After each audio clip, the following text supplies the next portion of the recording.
City Council Committee on Public Health, Safety, and Environment, co-posted with the Committee of the Whole, met in the City Council chamber on July 22nd, 2025 at 6 p.m. for the purpose of discussing the gas leaf blower ordinance. Notice of this meeting was posted on June 30th, 2025 at 10:02 a.m. Present from the Public Health, Safety, and Environment Subcommittee, Councilors Stott, Davis, Jerslow, and absent Councilor Harvey. From the Committee of the Whole, we have Councilors Merkel and Morcillo.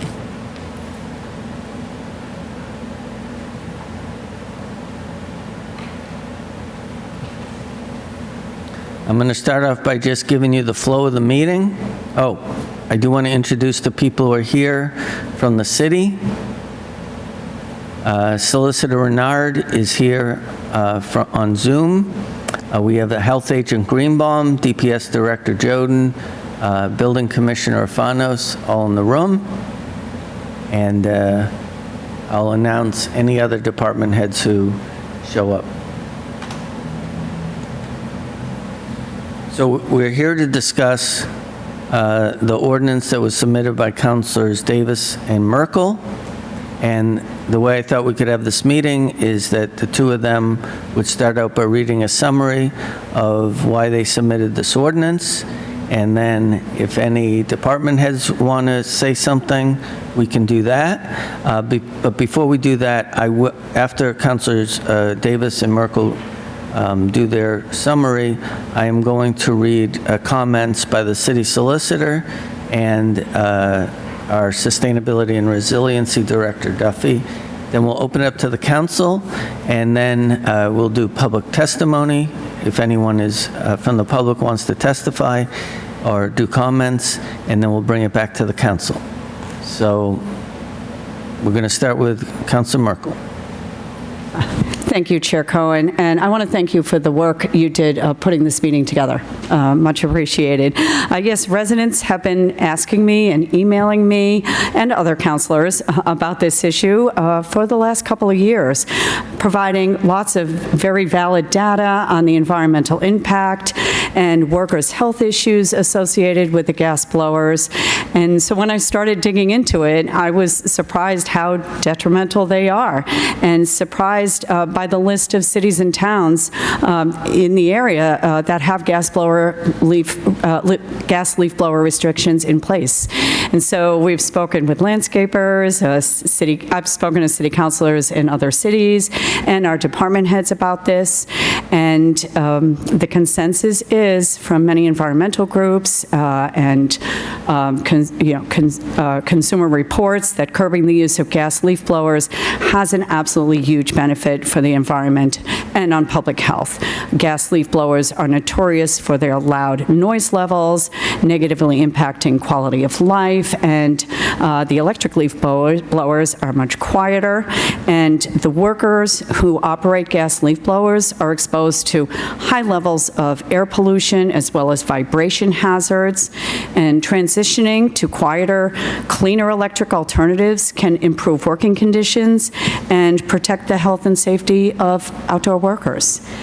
Most of these bans exempt their DPS and police and fire departments, and the reason for this, after doing a lot of research, was because the technology for the batteries is just not there yet for their large-scale projects.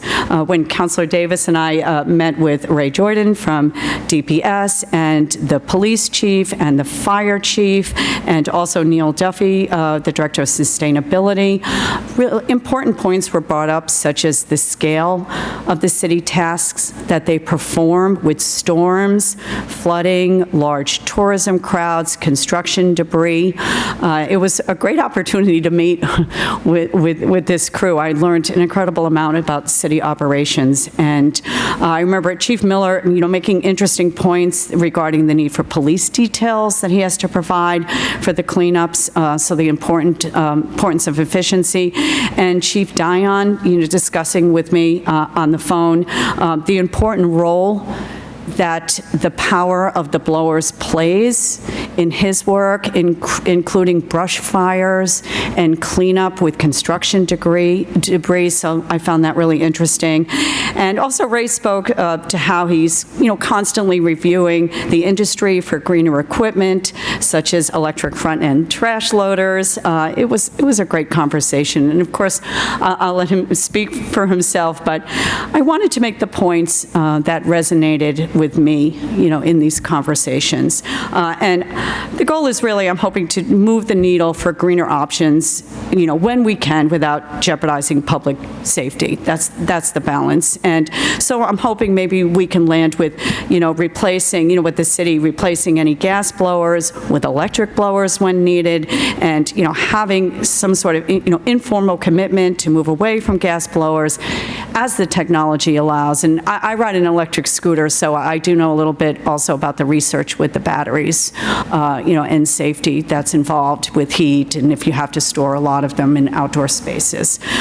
So anyway, also, most of the bans in the cities and the towns with restrictions in place only covered May to around September or October, so they could use the gas blowers for larger spring and fall cleanups. This was to help ease the burden in the transitions that many cities and towns are making to banning the gas blowers. And our proposal follows suit with both of these approaches.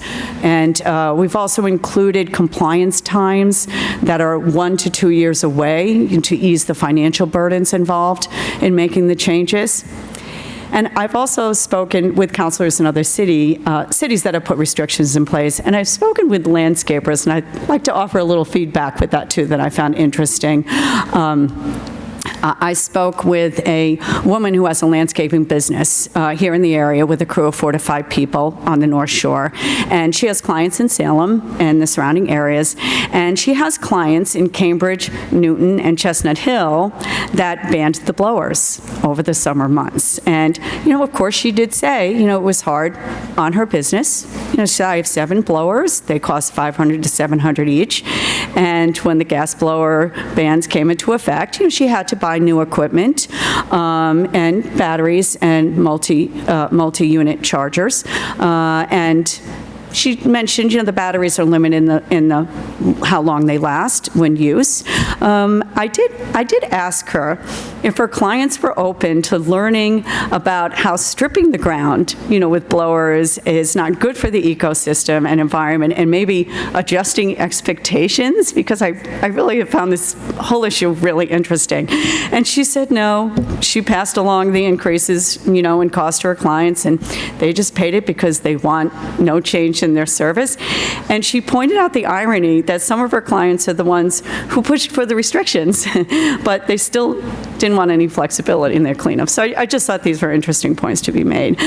She did say that it's been very helpful that the restrictions have not been in place for spring and fall cleanups. She said that would have really put it next level. And also the grace period for compliance was helpful to absorb the costs as well.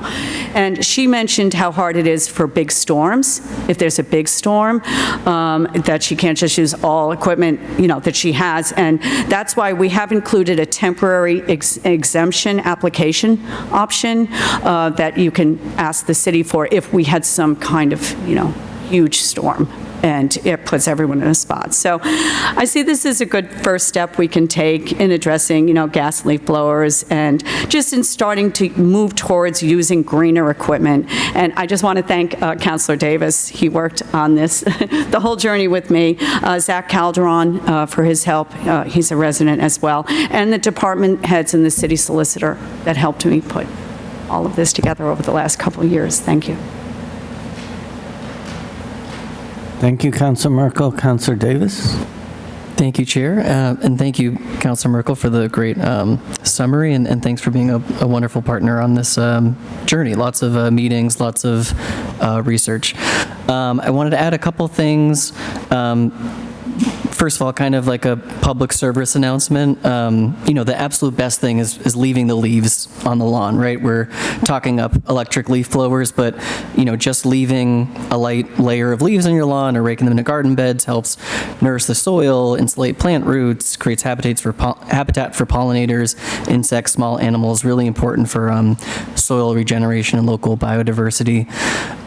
Councilor Merkel mentioned our surprise at just how detrimental gas leaf blowers were. There was a statistic that really has been kind of sticking out to me through this whole process, which is a single hour of operation of a gas-powered leaf blower can produce the same amount of smog-forming emissions as driving a car for 1,100 miles. That's according to the California Air Resources Board. That's due to having, inefficient two-stroke engines that spew out carbon dioxide, nitrogen oxides, and hydrocarbons. Councilor Merkel mentioned a lot of valuable information from resident Zach Calderon. Some of that stood out to me was data from the American Lung Association, which explicitly recommends electric leaf blowers over gas-powered ones due to their reduced impact on air quality and respiratory health, and are concerned about landscapers and maintenance workers being exposed regularly to gas leaf blowers. That same research shows that they can face elevated risk for cardiovascular disease, stroke, respiratory illnesses, cancer, and even prenatal health impacts.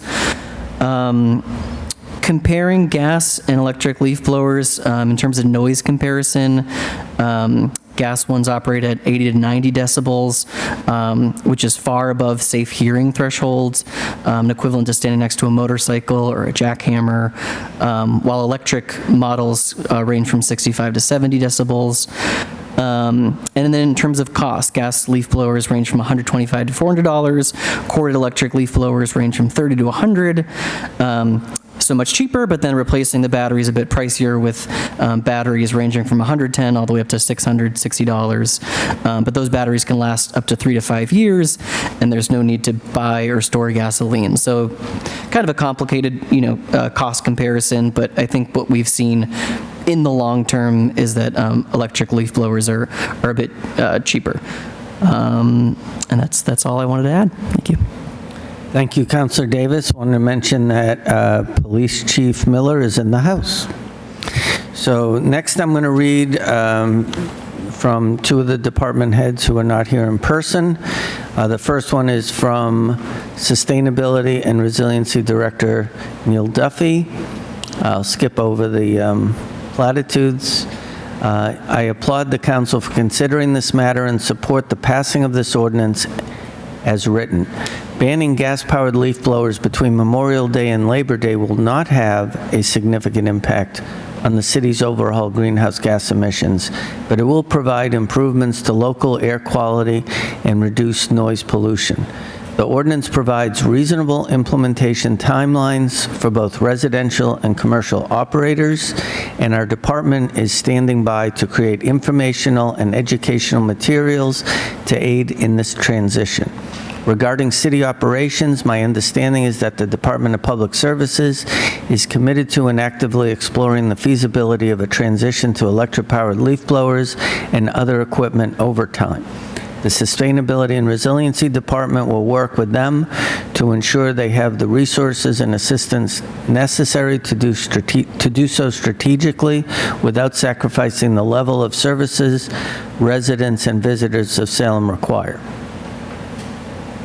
Now I'm going to read a recommended edit from Solicitor Renard, who is on Zoom. And I'm going to read this, but then when we get into deliberations by the council, we can actually consider whether these should be incorporated. One is to add to C1, heading and hours of operation, add a second paragraph as follows. These two come from the Brookline ordinance. No commercial leaf blower operator, property owner, or property manager shall authorize or permit the operation of gas-powered leaf blowers on property under their control or on the sidewalks or ways contiguous to such property, nor shall any person operate a gas-powered leaf blower except between the hours of 8 a.m. to 8 p.m. And then Edit C2 by replacing the paragraph with municipal departments and their contractors shall be exempt from this ordinance for routine maintenance. However, the department shall make every effort to reduce noise in residential areas, particularly during the limited use hours set forth herein. Further, when the departments were purchasing new leaf blower equipment, departments must consider equipment with the lowest decibel rating for the performance standard required. Now, before the council asks questions or makes comments, are there any department heads who want to make comments now, or do you want to wait and answer questions? Okay. If it's okay with the council, I'm going to start with a couple of questions that I have myself, okay? Just a couple. I do want to state from the beginning that people who know my previous history and what I've done at the council know that I'd like everything converted from fossil fuels. So this, you know, in spirit, this initiative I think is really good. Obviously, it's a challenge to get to where we want to be as fast as we need to be. So my first question, I think, is actually going to be directed to Councilors Merkel and Davis. Ooh, didn't expect that. I reviewed the 10 communities that have ordinances. I did talk briefly to Councilor Merkel about this. Of the 10, 2 are cities that somewhat reflect the demographics of Salem, Newton, and Cambridge. And the other 8 communities are all towns that I perceive as being pretty affluent, really different than Salem. Arlington, Belmont, Brookline, Concord, Lexington, Lincoln, Marblehead, and Swampscott. And this doesn't mean that I feel like we shouldn't go forward with the ordinance, but these are communities that tend to have different layouts of land, density, things like that. And so my question is about equity. I'm really concerned about,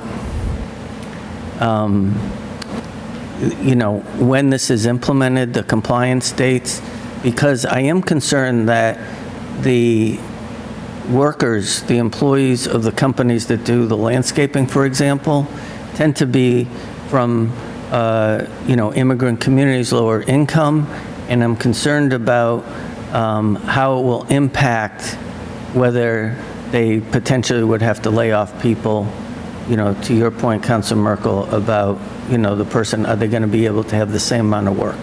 So I don't know if either one of you want to address that.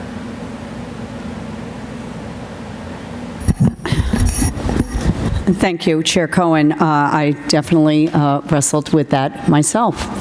Absolutely. And that's where we came to, first what convinced me that I did want to move forward with this is my conversations with people in the industry. And one person, when I was Googling articles about other cities and towns that have put this in place. One person that caught my attention was a former city councilor in Cambridge. He was a 3-term councilor, Quentin Zondervan, and his family was generationally in the landscaping business, and he had been a landscaper, and he was adamant that nobody should have, you know, be using a gas blower, that he saw how detrimental the health was on himself and his family, and he really pushed for it in Cambridge.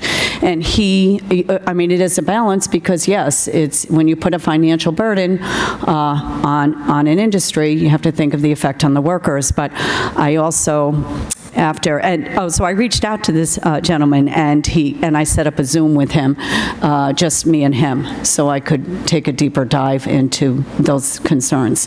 And for him, the need to improve the workers' health was a priority for him to move forward with this in Cambridge. Also, that is one reason too, and also with our discussions with the police chief, if I remember anything wrong, please correct me, but that's why we landed on the property owner or the person in control of or managing the property shall be responsible for ensuring compliance.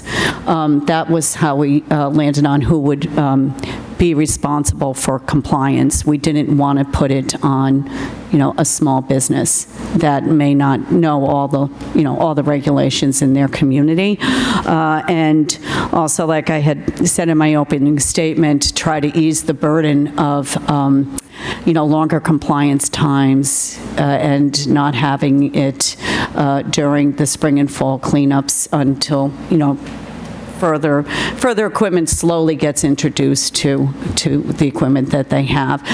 Trying to strike a balance with that. I hope that answers your questions, but I respect those concerns. Councilor Davis. Thank you, Chair. Yeah, not too much to add, but I had that same concern as well, and I think that's a big reason why we wanted to separate the residential compliance time with the compliance time for commercial leaf blower operators, right? So we're talking about May 31st, 2027. And in my imagination, we're talking more so about these, landscaping companies when their gas leaf blowers are kind of on their last leg, buying that, using that as an opportunity to get the electric leaf blowers rather than, okay, we're doing this tomorrow, you've got to buy, all new equipment, right? And then just what Councilor Merkel brought up of all the incredible health detriments, right? So I think in the balance of looking out for the workers, that sticks out to me, I think more so. Thank you both. Two things about that before I ask my next question. And one is, I was trying to think of how we can monitor and enforce property owners being responsible. It just seems like, who's going to do that? Who's going to monitor? Just throwing that out. And it's a little unfair, as you and I talked about, to use Quentin Zondervan as an example, because he's one of my mentors, actually. My next question, I think I'll start with Director Joden, and if any other department head wants to chime in, and that is this. So I do believe, and I've talked about this when I talk about EV charging and things like that, that electric vehicles, electric appliances are higher performance, lower maintenance. But in my conversations with Councilor Merkel and some of the department heads that I've had on my own, there seems to be a real need to do like more intense leaf blowing, whether it's for a brush fire or to clear, city, pedestrian mall or whatever after Halloween. And so I'm not concerned about the performance of the actual blower itself, but the battery life and the potential danger of having, maybe a lot of batteries connected to each other in the same location. I hope that question makes sense. So yeah, do you want to start with you, Director, and then if any other department heads want to chime in? So Ray Joden, Salem DPS. Thank you, Councilor. So one of the major concerns, like you mentioned, was the capacity of carrying enough blowers to complete our tasks, and especially the larger jobs. Heat is always a concern. Heat index is always a huge concern on the jobs, and carrying around a lot of batteries being available would not be feasible at this time. To complete some of the larger jobs, especially in the mall, haunted happenings. I remember we did a co-pilot joint effort with the fire department during the wildlife fires to actually create windrows to minimize the impacts to some of the neighborhoods there. So some of those would not be capable with the current conditions of the batteries storing and having them available to complete those tasks. So that would be at current technology, that would be a real difficult Can capacity. you speak to how long, I know that the batteries, there are different size batteries, and there's like 2-cycle, 4-cycle blowers, but is there a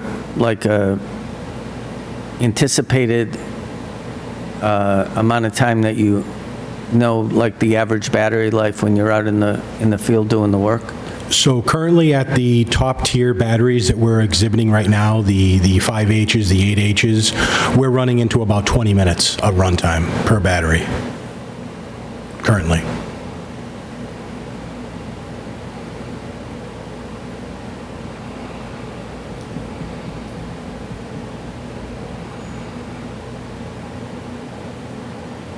Okay. Any other department heads? Councilor Varela is actually on Zoom, and Councilor, you have a question. So let me see if I can.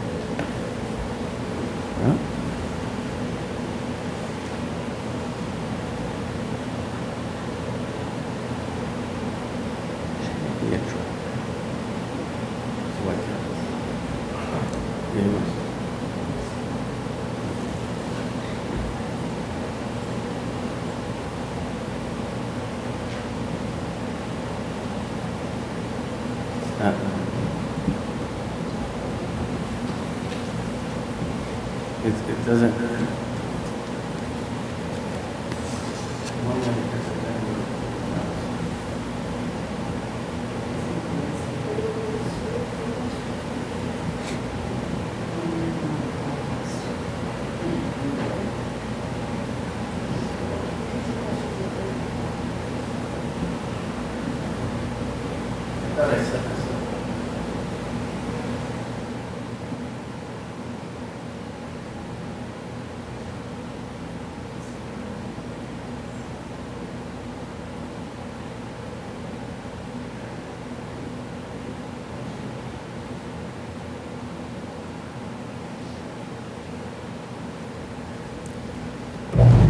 Thank you, Councilor Marcillo.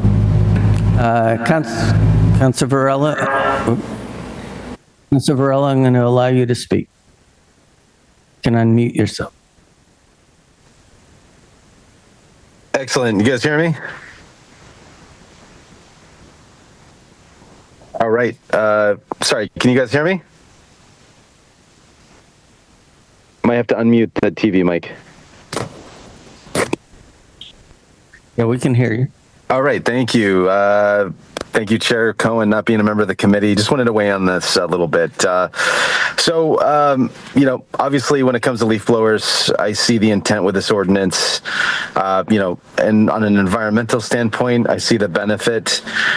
My only concern is with the equity piece. With landscapers here in Salem, I feel like this could be problematic. With the battery life of the electric leaf blowers, I guess I'm really concerned about the smaller landscapers here in Salem being able to actually implement this and do it successfully. As Department Head Ray Joden said, when it comes to even the 8H batteries, you have a limited runtime to do a job. And at that point, how many batteries do you have offhand? Where can you charge them? Do you have enough capacity? And I just, seeing the overall cost of leaf blowers that are electric, they tend to be a lot more expensive, and especially with the batteries. I'm trying to figure out a way through either attrition with our locals here when it comes to having them eventually comply with electric leaf blowers could be a possibility, but I just don't think the technology is there for something to be reasonable of like this change as of now. I understand you guys are talking about implementing this in the next couple of years. Maybe we can review it then, but that's my overarching concern is we're, a small business is going to have if they have to actually be a part of this and they have to get rid of their gas leaf blowers, they may have to get rid of employees just to make up for the cost of this additional equipment. So again, that is my concern, and I think we should take a deeper dive in this. Thank you so much. Thanks, Varela. Now I'm going to open it up to the council for, to interact or to ask questions of the department heads. And we'll start, and I'm sorry, I saw Councilor Stott first, then we'll go to Councilor Marcello. Thank you, Chair Cohen. I just had a few questions based off of the comments that I heard this evening, and I'll also preface my questions and comments with a similar statement that I understand and support the intent and the reasoning behind this. Obviously, we want health and safety for everyone. I just have a few concerns about the implementation of it. The two concerns for me are related to noise, and I will ask my fellow councilor, Davis, who I believe you mentioned some stats around the decibel levels. All I wrote down were electric were 65 to 70. I was curious what the gas were, because it didn't seem that drastically different to me. I was just curious of that because I did see in one of the other city ordinances there was an actual decibel rating. So if we're seriously concerned about the noise level, which as someone who has extreme hearing loss, I also am concerned about that, especially for workers and even residents that are nearby, we should be looking at it actually solving the problem of either making sure, workers have equipment to cover their ears, or there's a specific rating for decibel levels for the equipment that they are using. Were you able to find that already? Councilor Davis. Thank you, Chair. So yes, I had gas leaf blowers at 80 to 90 decibels and electric at 65 to 70. Okay, thank you. So that's interesting. I mean, there is obviously a difference, but it's still pretty high for electric ones. The other comment I wanted to make was based off of Councilor Merkel's comments about reaching out to a landscape company that works in towns that have this implemented, which I think is a great start to this conversation. And just that quote that it was hard on my business really hit home. Like, this is not a time that I would want to proactively be doing anything that would be hard on a small business. I just want to note that because that really gives me pause. I mean, I understand the intent, and business outweighs health, or health should outweigh business bottom lines. It's a delicate balance, but again, it's really hard to kind of swallow that pill if it's not something that's absolutely required, or if it's not something that I think is really solving the problem of reducing noise and improving air quality. So I'll get into my questions now about specifically the 20-minute run time. I thought that was very interesting for electric. And we are essentially discussing the possibility of giving an exemption to the city because of the reduced runtime and perhaps larger jobs that the city needs these machinery to do. Commercials, landscapers, I think, also have those similar problems. I'm thinking, I mean, I get complaints about gas blowers, and honestly, the complaints that I get are from the larger developments, from like the SoFi apartments or the larger ones that have very large jobs similar to what I would think would be cleaning up a park or cleaning up a school ground.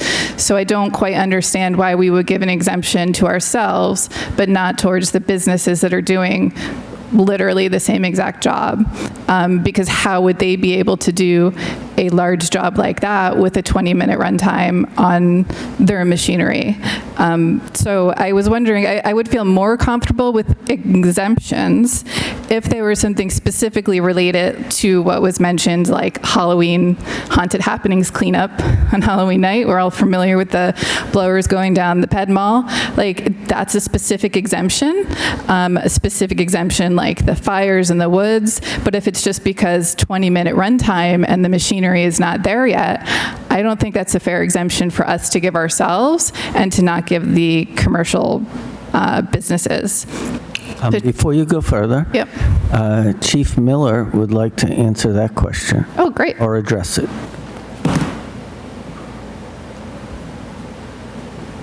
Thank you,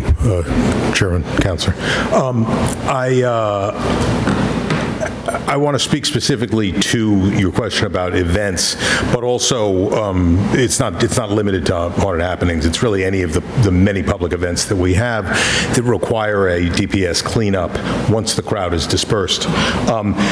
There's the anecdotal reason that it provides a very nice punctuation at the end of the evening, right? The DPS going to work cleaning up after a big public event is a nice way to remind those kind of stragglers that, hey, the event is over.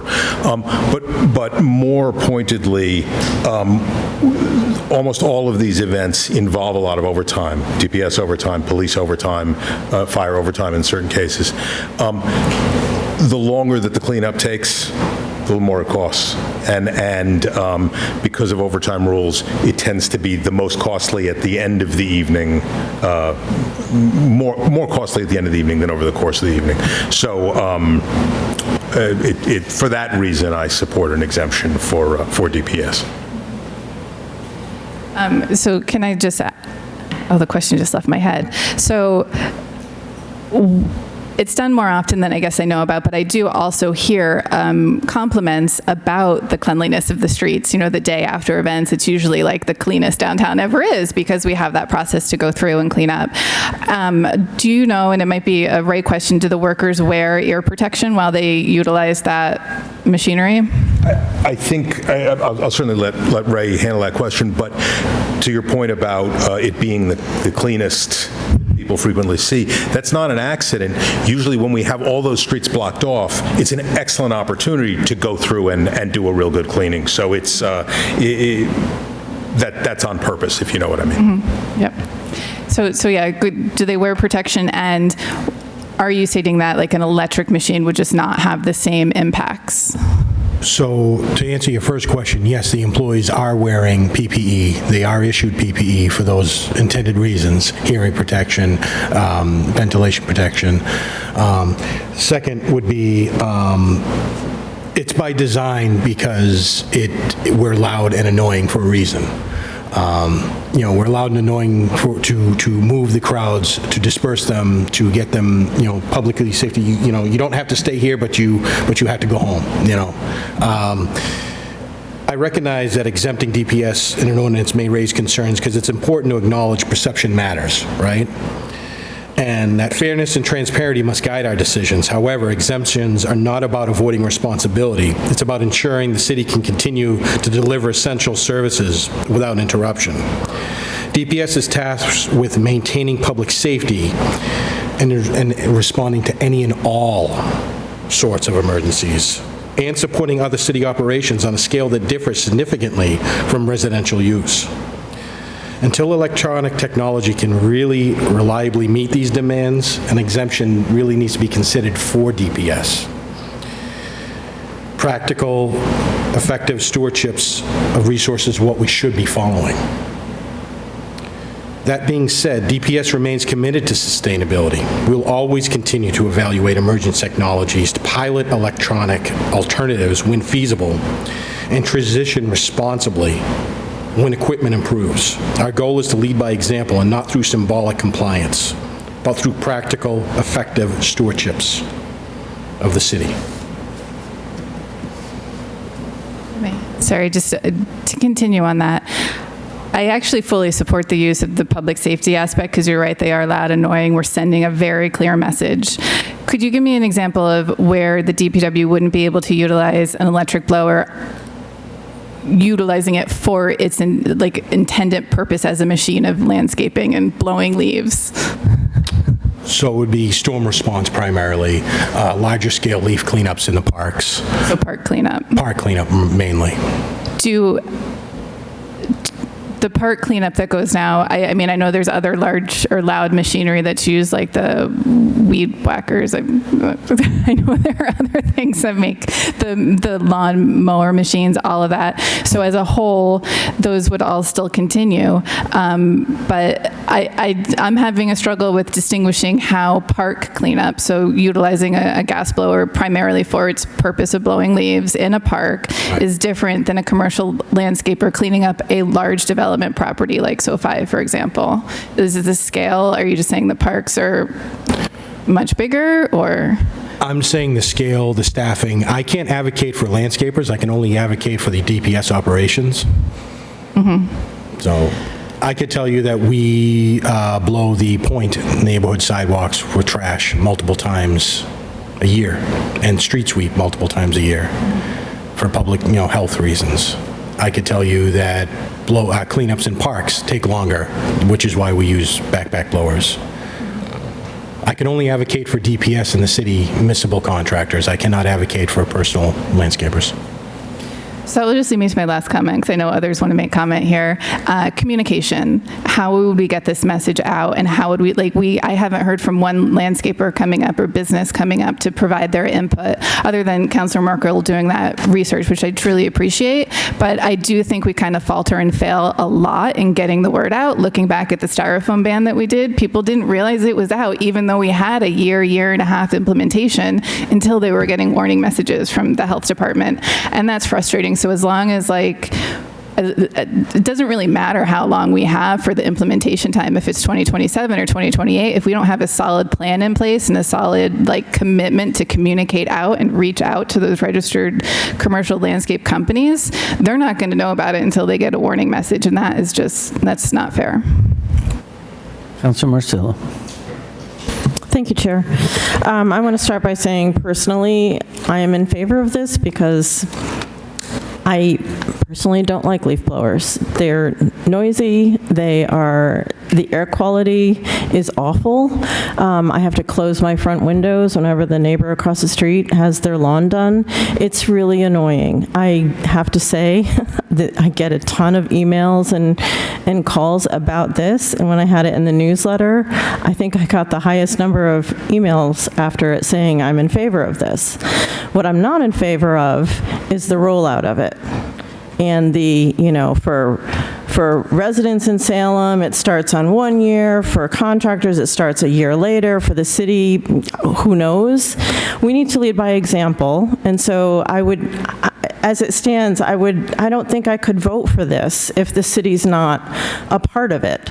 The city, all the parks in the city, and I get that the parks are large, but there's pretty large properties in Marblehead, and somehow all those contractors get the job done in that period between Memorial Day and Labor Day with electric leaf blowers, whatever they're doing.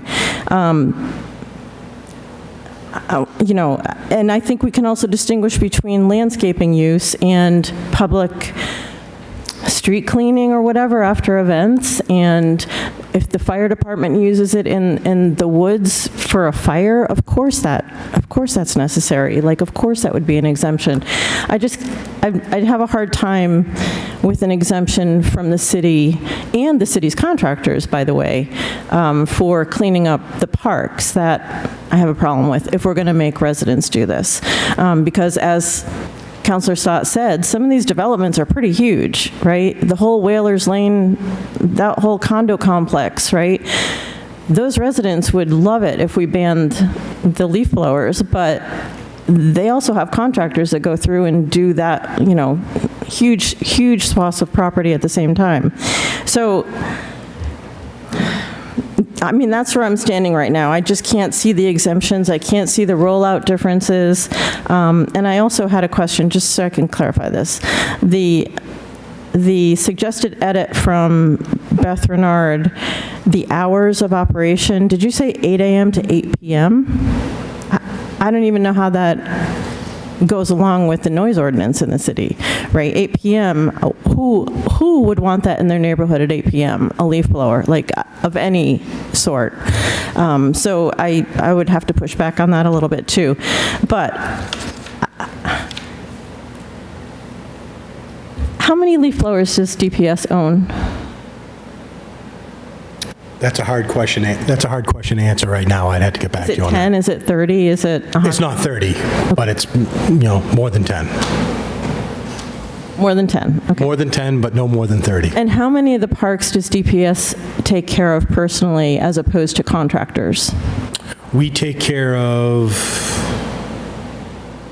I apologize, I'm trying to think. It's roughly about 36 parks, and the contractor takes care of 2.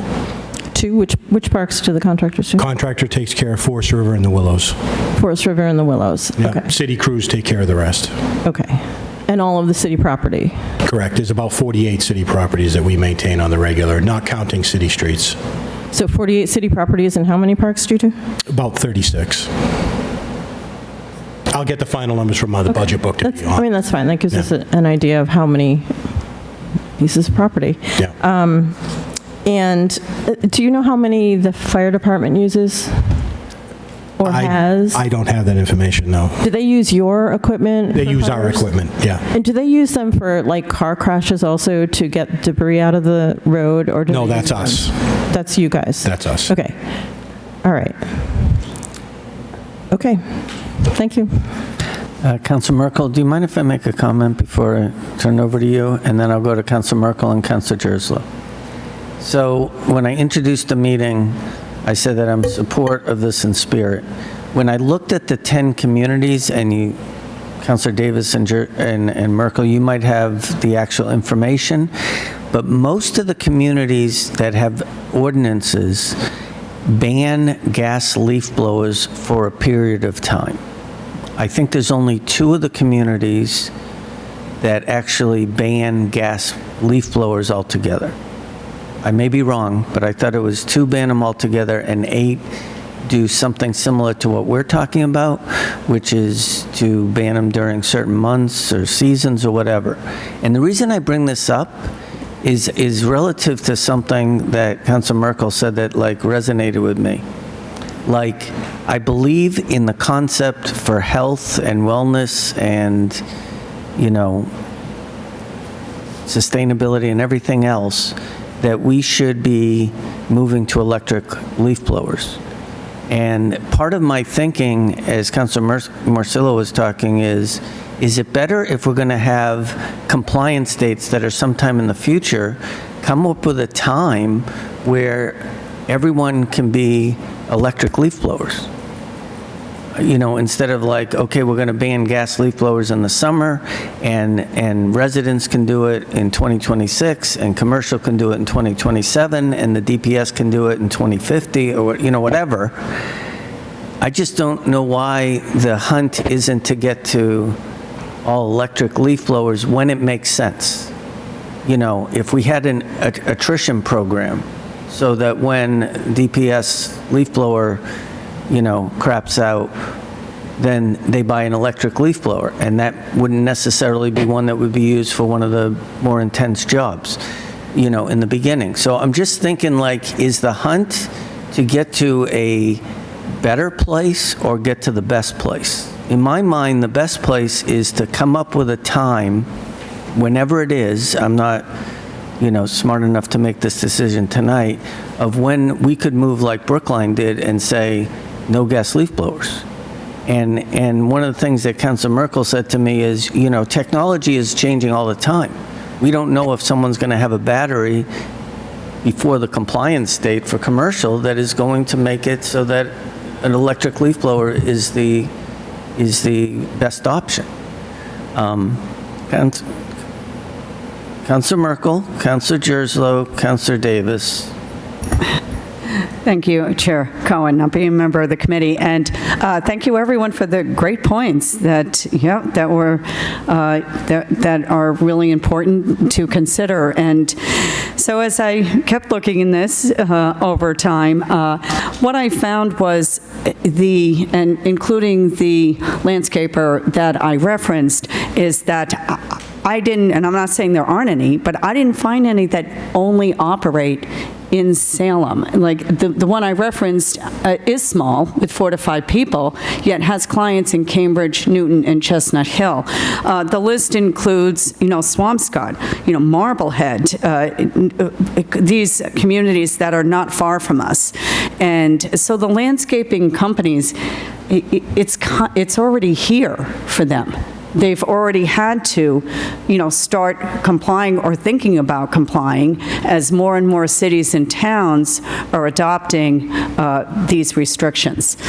So it's moving in that direction already. You know, we wouldn't be initiating a hardship that most don't already have to be dealing with.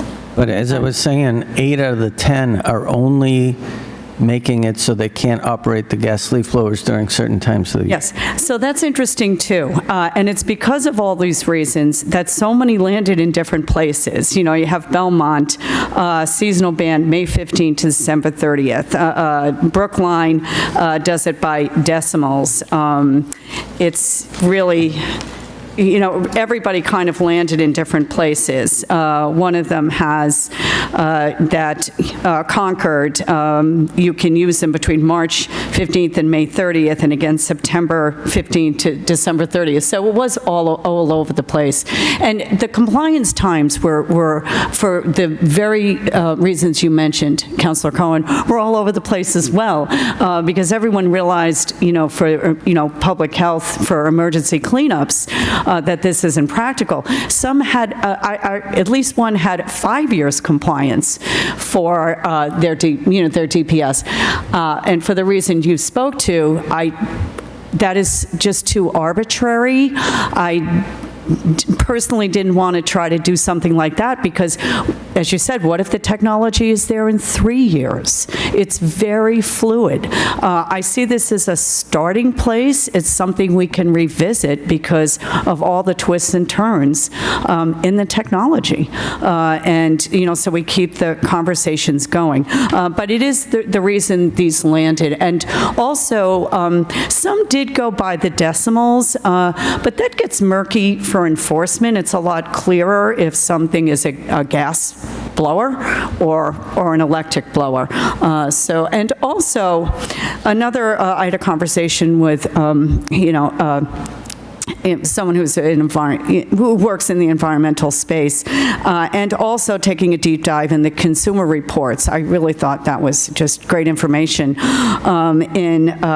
that the data is all over the place because, as it said, you'll have one, really, the decimal levels for the gas leaf blowers varied, wildly, and you can skew the data.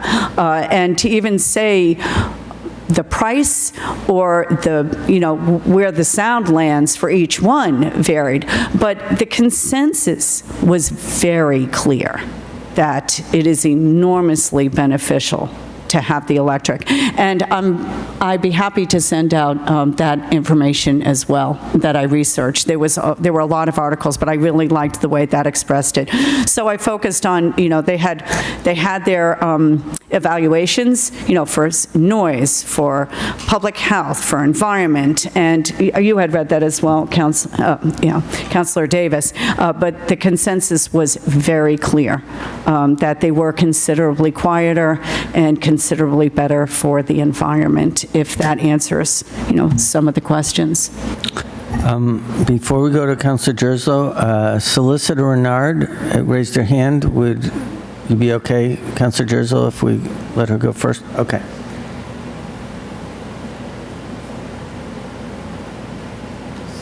City Solicitor? You hear me? Hold on. Can you hear me? Yes. Can you hear me now? Yes. You can hear me. Give me thumbs up, please. Great, thank you. Thanks for letting me speak. I do have an OT coming here to my house in about 10 minutes. So I just wanted to share with you that the edits that I proposed were based on my conversation with the DPS director. The APM is outside of the construction limitations of 5 o'clock inside of our noise ordinance. And it was something that he recommended because contractors generally do in the fall, particularly spend time into the evening to do their leaf blowing on the big pickups. If there's anything else that I can answer relative to my recommendations or anything else, just wanted to let you know that I unfortunately have a hard stop in about 10 minutes. Thank you.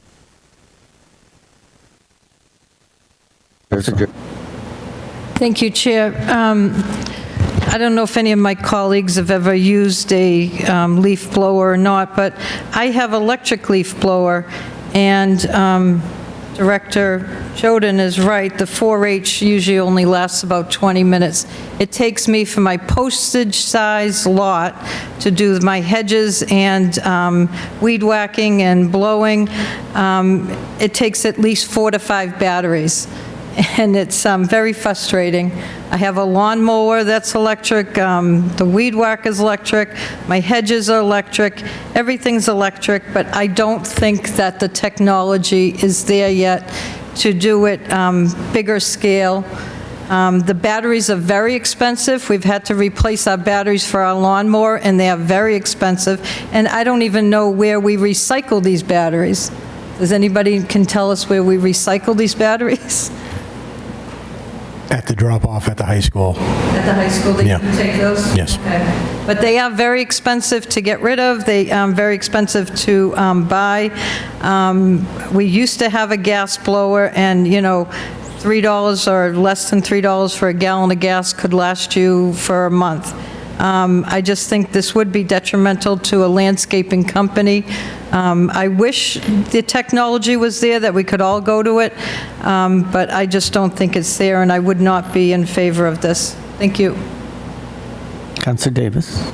Thank you, Chair. Just a few thoughts that I had. Appreciation to Councilor Stott for bringing up just kind of getting this out there. Want to say I'd absolutely support, amendment that, said something along the lines of the city notifying, all the landscaper companies, whether that's through the solicitor or the Eileen or, however, that whatever makes the most sense.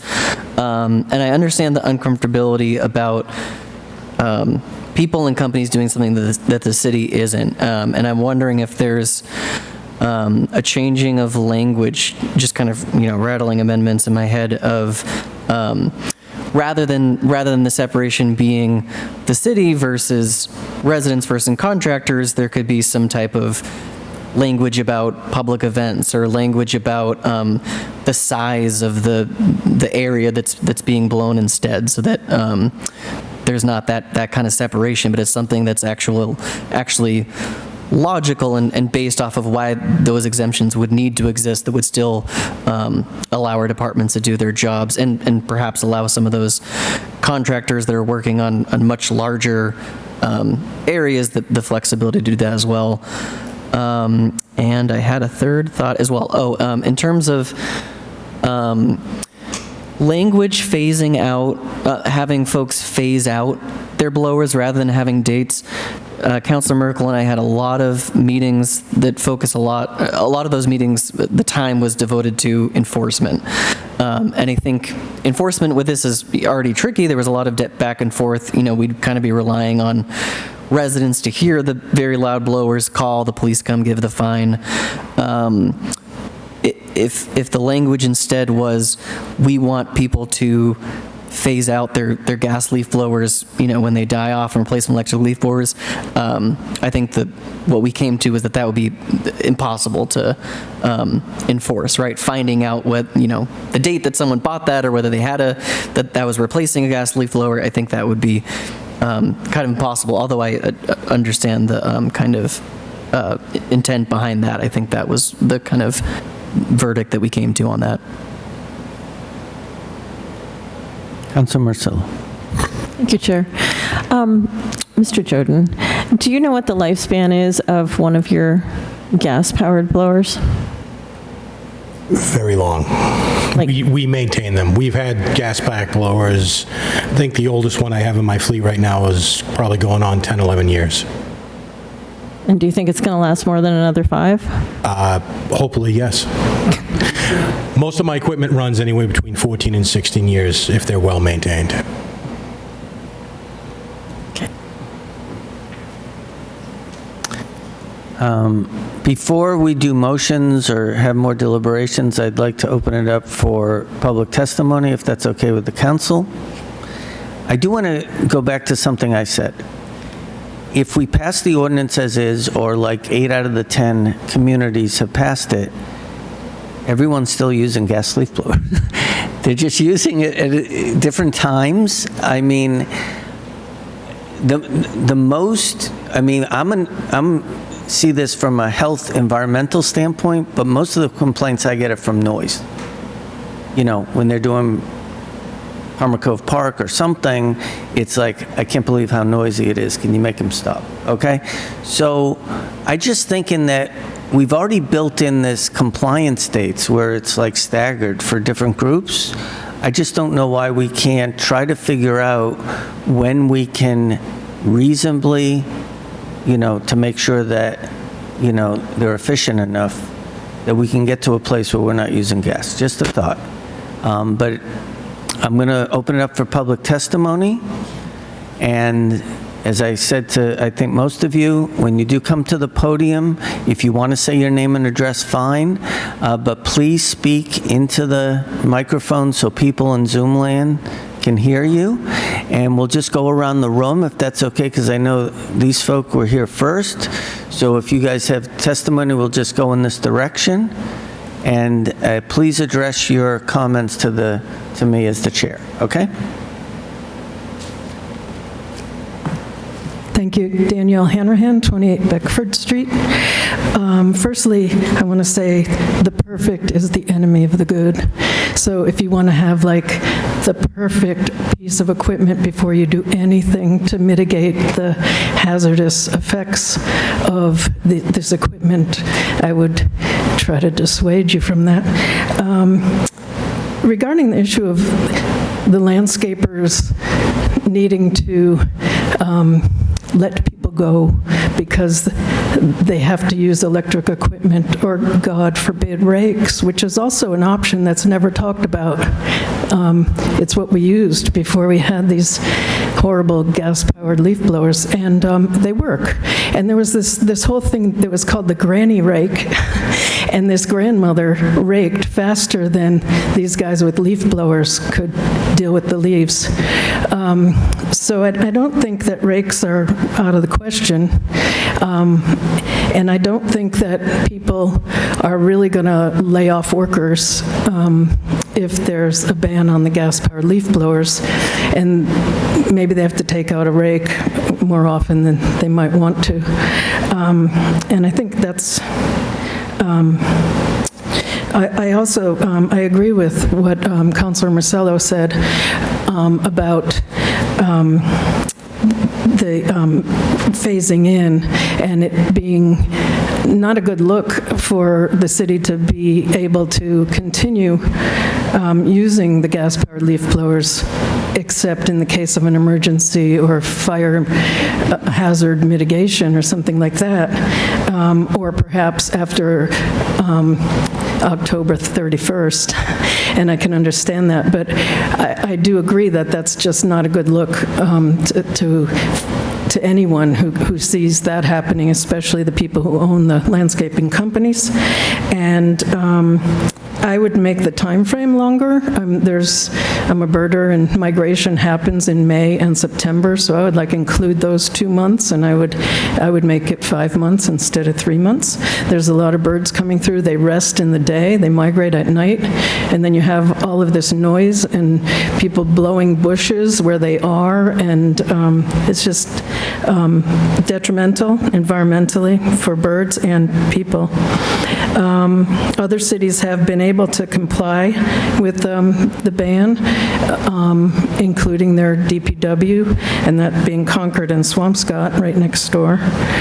And in terms of the economies that you're worried about, I think that economy should never trump health of workers or the people in the nearby area. So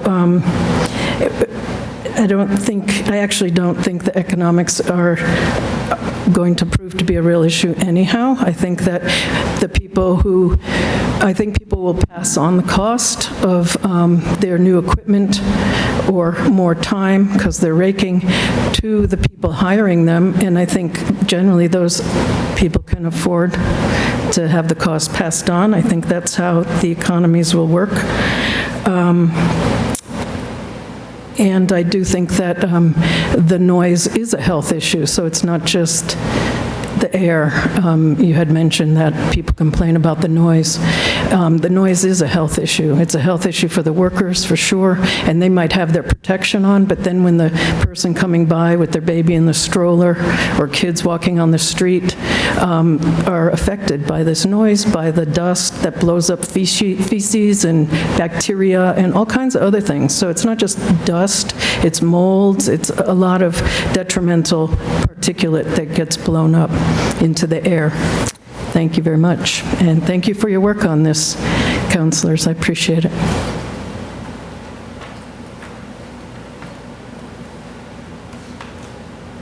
Anyone from, yep?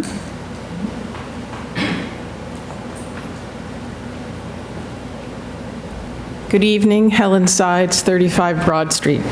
I'm speaking about it. I am in favor of banning the gas blowers. It is a scourge. The noise, the pollution, when those things, there's a street in our neighborhood that on Thursday, those things come out and they do the whole street. And you can't walk down the street. And in the meantime, there's painters scraping. There's lead paint on the ground. The blowers are blowing that all over the place, along with the dirt and the mold and the dried up oil and everything else, and they stand on opposite sides of the road and they blow back and forth. I mean, it's the most absurd thing to witness. The pollution that these things generate, the noise, it's unbelievable to me that we allow these things. I too come from an environmental position on this. I think that it's a terrible thing, as Danielle said, that we're talking about economics when we're talking about health. Health of our animals, health of the creatures that live in the soil, health of the animals that break down the dirt. You know, this is a whole ecosystem for a world that we're just destroying, and it makes me so sad. We have such an obsession now with our outdoors being as clean as our indoors. It's insane what people expect now for their yards and the public streets to be spotless. It's ridiculous. A rake can do this job. We can, you know, it's really unbelievable to me. A few years ago, now it's going to be longer ago, I worked with Sean Clark at the time from Waters and Brown and another painting contractor, Preserve Services, to try to get the Board of Health to institute HEPA sanding with electric sanders, HEPA vac. Nothing could be better for sanding the houses, for collecting the dust. It's going on the ground with hand scraping, hand sanding. It's absurd. It's not being all caught up in the drop cloths. I mean, I see this as a connected issue. We need to think about what we're doing to the pedestrians, to the babies in the carriages, as we said, to us in the neighborhood. It's terrible, and I would like the Board of Health to revisit the HEPA cleaning, because I think this is a very related issue, and those things are available. I think that the painting companies would love to be able to sand and not be expected to clean up particulate with drop cloths. Thank you.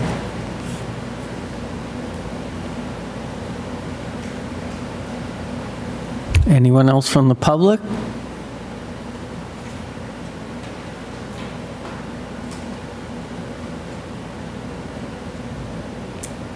Hi, I'm Ginny Gannett, and I live, it's close, sorry. Okay. I wasn't going to talk and say anything, but I live on that street, and it is a nightmare. We have a 5-year-old and a 1-year-old, and we have to close all the windows, and we have a back deck, and we close that off.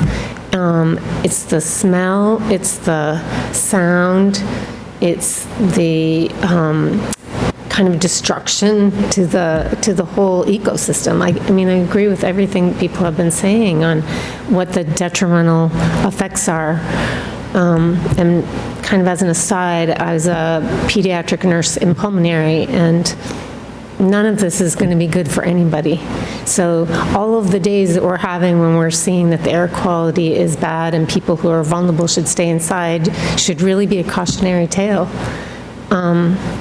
So I would just encourage people to find a way through the parts that make it difficult to go forward. And I agree that, aiming to try to not have them at all is the direction that we should be headed. So I would just say that. Thanks. Anyone else?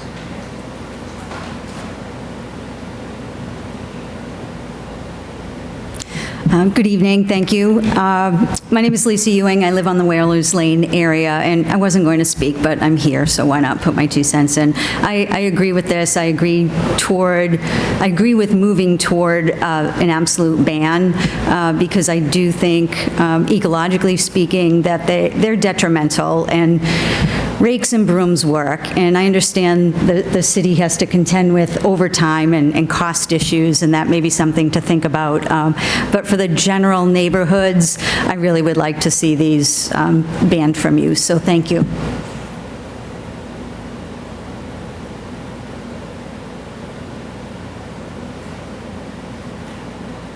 Okay. Going to throw it back to the council. We'll start with Councilor Morcillo, and then we'll go to Councilor Stott. Thank you, Chair. Seeing the staff in the back of the room, Dave Greenbaum, please approach the microphone. Thought I was going to avoid this. But yeah, no, not a chance.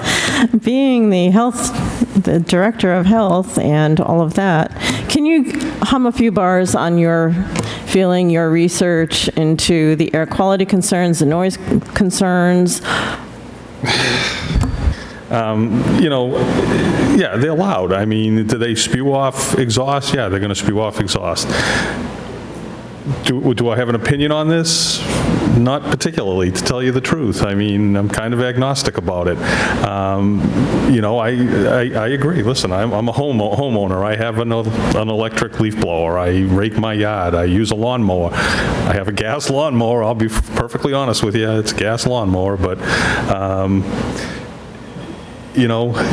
think that I could go either way on this one. I think the enforcement's going to be difficult, to be honest, because we're going to get complaints. I think part of the other thing you have to keep in mind, I think the reason for the certain month ban is because who's using a gas leaf blower in the winter months? Very few people. I mean, I have neighbors that have them. They're not using them to blow snow away in most instances, unless it's light and fluffy, and it happens occasionally, but not very often. So I get the May to September thing, because that's when they're most frequently used. As far as DPW goes, I think that if they need to use them for certain instances, then that should be an exemption. But I'm a little surprised at the decibel levels that were thrown out. I think they'd be louder than that, quite frankly. Agreed. Actually, I agree with that. Yeah. Okay. So no industry standard from the national boards of health? I didn't come with that kind of information. I wasn't consulted on the ordinance, so I didn't have that kind of information prepared for it, so. Okay. All right. My only comment is using a leaf blower on snow is a real guy hack that I'm sure it may be. I don't do it. I'm making notes of right now. I use my gas-powered snow blower, to tell you the truth. Okay. Thank you. I appreciate. Sure. I'll stand here in case anybody else has anything for me. Okay. Councilor Stott. Thank you, Chair Cohen. We were thinking on similar. I also was going to perhaps ask Lula up, because the second part of the conversation is the communication and the enforcement. So it is interesting that the Board of Health hasn't discussed this yet. I would like to make a friendly request that it's brought in front of them to just get their thoughts or feedbacks. The big points that are continually brought up are noise and air pollution. Air pollution in two senses of both the gas emissions, but then what is also kind of picked up. And in my brain, not knowing what an electric blower does, it's still going to be loud and it's still going to be blowing things around. So I'm kind of stuck on that point, but I would love to hear the Board of Health conversation around those items as well. Yeah, I mean, I would be happy to bring this to the board and have them, render an opinion. That's why I kind of don't want to make a determination here, because I work for them. It's really something that should come from them. If we had been consulted earlier in the process, then maybe we could have had that conversation and had this, had this information for the council tonight. Thank you. So the other kind of point that I wanted to reiterate again, I said earlier, was about a communication plan. Essentially, who would own this ordinance, right? So it's owning of enforcement. That's actually put in here of the ordinance and written of, I think it's the health agent and building inspector are the enforcement and the police. But I'm curious, and I don't think it's necessarily something that is in the ordinance, but would your department or the enforcement department be coming up with the communication plan to reach out to those companies to figure out, the tiered communication that goes out to them, the benefits of that, coming up with that plan? And I don't necessarily think that's your role, but I'm asking who that will be around those, just the process for getting wherever we end up being, to getting that information out and making sure that it's, fair and equitable, because this is going to be an economic hardship that is going to be passed on to residents. And honestly, I'm stuck on the residents of the large apartment buildings that cost is 100% going to be, if their landscape cost goes up, their rent is going to go up. So that's really where I'm stuck right now on the economic piece of it. So making sure that communication is well thought out, planned, worked along, perhaps with other communities and how they handled it. It is, very interesting note that Councillor Cohen made at the beginning of this meeting, that it is mostly affluent communities and towns that have this band, which makes it's a little different than the makeup in Salem here. So that's, I guess I'm not necessarily throwing that out to you, because I don't know if you would own the communication plan around that, but I would throw that out. I'm going to speak for myself, and I'm going to take it upon myself to speak for police and building too, but I don't think we want that responsibility. I mean, we're being given the responsibility of enforcing this ordinance with limited resources that are spread thin already. So to have that also thrown on our plate is going to be a lot more work that we just can't honestly take on. So I don't want that responsibility. And I agree. I agree with Dave. We'll enforce as much as we can, but we need more people, and who is going to roll it out? It's never been brought to us, so it's not a thought process we've had. So it'll be very difficult. There's a lot going on in Salem, so to add this to enforce is going to be difficult. Okay, so just something throwing out for my colleagues. I'd like to throw an idea out to my colleagues. I mean, or to the other councilors. I'm really glad that you brought up a discussion with the Board of Health. I think we rely on them on a lot of things. They were, for example, just recently very instrumental in how we rolled out, our response to COVID. Whether it was at the restaurant level or whatever. So, making a friendly request that, because our next council meeting isn't until September, even if we move this forward, if it would be great to get a weigh-in from the Board of Health. Appreciate that. Just realistically, my board isn't meeting in August, and we have a full agenda in September already, so it probably wouldn't be discussed until October. That's all right. So I think no matter what happens, I think it would be really good to get some feedback, right? I just want to go back to this thing, just me personally. And I'm going to respectfully disagree with Councilor Merkel on something. And Danielle, who's a friend of mine, I've never put anything in front of the council except the wage theft ordinance that is perfect, okay? I always feel like, how do we get to the next place how do we get to where we need to be as quick as possible? I'm not sure, my biggest problem with this ordinance is that it just seems like if the technology changes the way we anticipate, like it has with things like heat pumps and solar, or things that have very similar technologies, very dependent on electronics, why can't we get to a place where we're not just passing an ordinance that addresses this issue for 3 months of the year. That's what I'm thinking. I mean, I'm not even thinking about like the difference between residential, commercial, exempting the city, all that stuff, how we enforce things. I'm just thinking like if we pass this ordinance in its current form, is there going to be an appetite to then change it and move to this bigger thing? Because a lot of times we do something and it seems to be working, hopefully, and then everyone gets used to it. So I'm just throwing this out to the council. I'm not saying we need to talk about this, but this is my thing, is if we're not actually having compliance with commercial until 2027, when are we going to be able to ban the gas leaf blowers?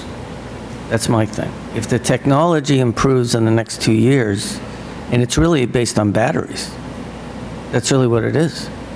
It's batteries. And the technology for batteries is accelerating faster than on a lot of stuff. I mean, I'm not speaking as an expert on technology, but that just seems the way it's going.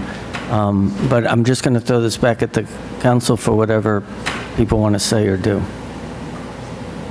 Councilor Merkel. Thank you, Chair Cohen. Just a couple of final thoughts. I appreciated the public comment, too. I appreciated, not letting the perfect be the enemy of the good. I appreciated that. Also, it's really just to move the needle, because the goal is to do better and phase them out. But if most of these communities landed on a summer ban, because to have the spring and fall cleanups that are large would really elevate the financial hardship. And this is about balance and trying to get there incrementally as technology advances and allows us to move forward. So that's why that's why for a lot of this, it's a step to take. Also, I'll reference to, I think it would be a great idea to have the Board of Health report back to the council their opinions and recommendations on this. But in Neil Duffy, our director for sustainability, had said in his statement that he sent to the council because he couldn't be here, that his department is standing by to create informational and educational materials to aid in this transition. And yes, of course, we need more conversation on the enforcement. We had landed on this in the conversation we had with the police chief, if he has any more comments on it, that it would be the police too, but also to be able to include the building and health departments, but obviously that needs more conversation with all the departments that would be affected with this. Absolutely. I agree with everything that has been expressed. Thank you. Councilor Davis. Thank you, Chair. Yeah, I would say I would absolutely be in support of expanding the time frame of this being in effect, especially, and much appreciation to all of the public comment, but that was, some reasons for that were brought up. And as long as I'm on the council, I'd be excited to come back to this and strengthen it. I think that, I agree strongly with what Councilor Merkel said, is that we need a kind of starting point with this. And my hope with all of this, and maybe this is too optimistic, but just that the more and more municipalities across the state and across the country that pass things like this, even if they, are kind of starting points, which is happening, the more pressure that'll put on the industry and the technology to evolve. So that's my hope. Question to you, Councilor Davis. How many of these communities are environmental justice communities? I don't know. One. I just have another question for the council, committee or not, is this ready? Like, it seems like there was a lot of stuff that came up about whether we mirror the compliance, how we do enforcement. I mean, right now, we're depending on 3 departments to do enforcement, but there's no actual direction of who starts the enforcement. Like, if a neighbor calls someone, who do they call first? No, I'm asking Councilors Davis and Merkel. Who do they call first? How do they respond? Since part of the enforcement is incumbent on the property owner and not the contractor, how do we enforce that? Yes, I would defer to Chief Miller to answer that. I'll tell you, I think they're going to call the health department first.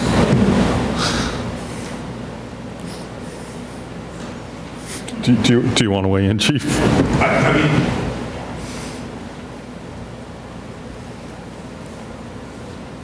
you know, my feeling is that, as with all city ordinances, the buck stops with the police department.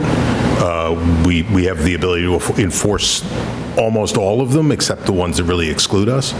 But you know, I don't want to exclude my my partners in city government. So I think that was why, in our conversations about the bill, I encouraged you to leave it open in terms of who had the ability to enforce the ordinance. Councilor Starr. Thank you, Chair Cohen. I think ward councilors will also get a lot of calls about enforcement. But I mean, I agree with the 3 departments on there. I think we did this with tour guides too, and parking tickets, to not just have it be one department. So it could be kind of spread the wealth with who can enforce. So I think that's actually a good idea there. What I'm taking away from this meeting is that there's some trepidation around the exemptions, especially for our own DPW.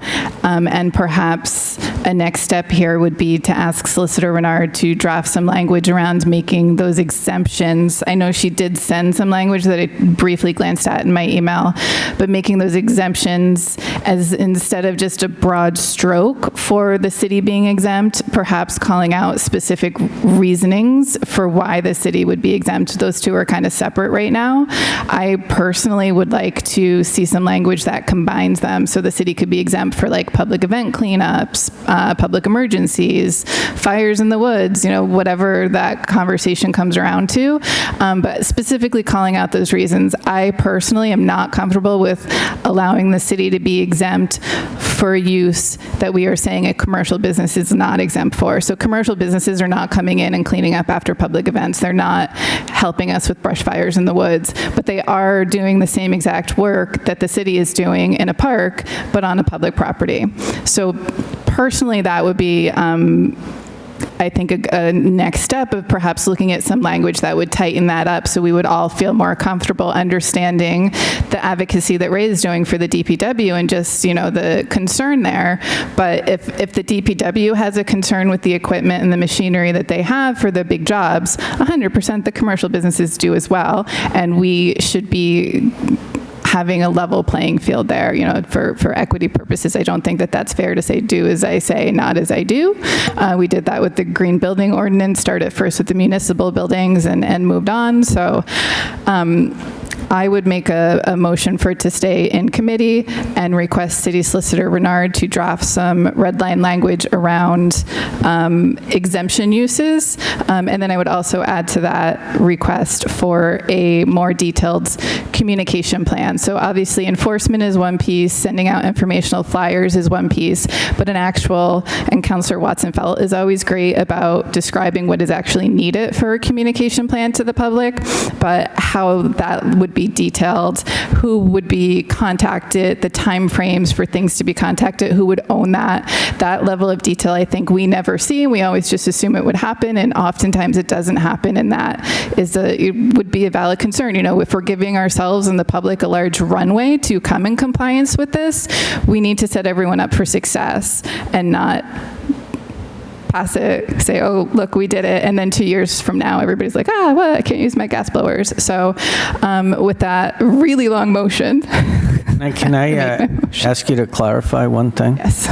On the enforcement part that we're going to ask the solicitor to deal with, you're saying to have like several categories, like if it's public safety emergencies or whatever, fire, whatever. But if it's Exemptions, you mean? exemptions, I'm sorry. But if it's something where we're exempting the city from something, we're not exempting commercial, so that those lines could be crossed, we want to make sure that we don't cross. Yeah, so I think really the motion only needs to be that the matter stays in committee, and we'll request City Solicitor Renard to draft up red line languages, but that is the kind of the intent that I was going for, and I think we all, as members of the council, can send messages to City Solicitor Renard as to their feelings of what they want to have drafted in there, and then we can meet again to digest and finite. But yes, exemptions specifically to those items that only DPW would be taking care of. Councillor Stott moves to keep in committee. Is there second by Councillor Jerslow? Any discussion? Councillor Morsillo? I just have one thing to add to that, and that is I would love to see the sustainability department start already. The whole idea that if this is to happen and we come up with some date for, when this ban starts, there's no reason why the city can't start now to start educating the public about why you would switch over from a gas to an electric. Anything, by the way, not just the leaf blowers, but all of them, and include rebates that companies are offering. Like, there's a lot that can happen right now to educate the public. I know he's got a newsletter, but that seems like a good sustainability issue to take up right now in the summer anyways, so I want to pass that on also. So I'm going to agree with that, because I think our Sustainability and Resiliency Department, through Stacy Kilb and other people, have done a really good job at educating people on EVs and things like that, where they've actually, I know Councilor Merkel has been part of this, where they've actually had people being able to go out and try the stuff, and the attendance is usually pretty good, and no matter what we do, when we do it, how, expansive this ordinance is or isn't, we should probably start that in advance. So any more discussion on keeping it in? Councilor Stott? Can I just make a housekeeping request that Councilor Merkel mentioned that she had other resources that she used in her research, if those could be added to the shared drive, as well as Director Duffy's letter and Renard's edits and any other drafts that we have.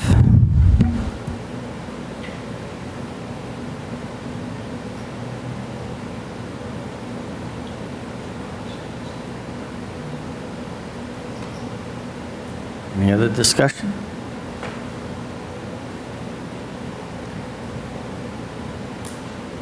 Okay, on Councilor Stott's motion to keep it in committee, seconded by Councilor Jerslow, all in favor?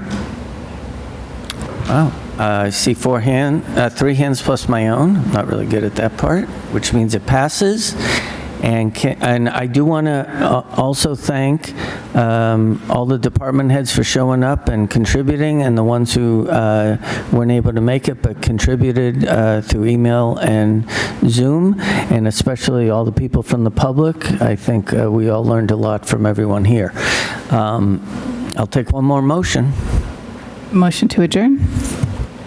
Motion to adjourn, all in favor?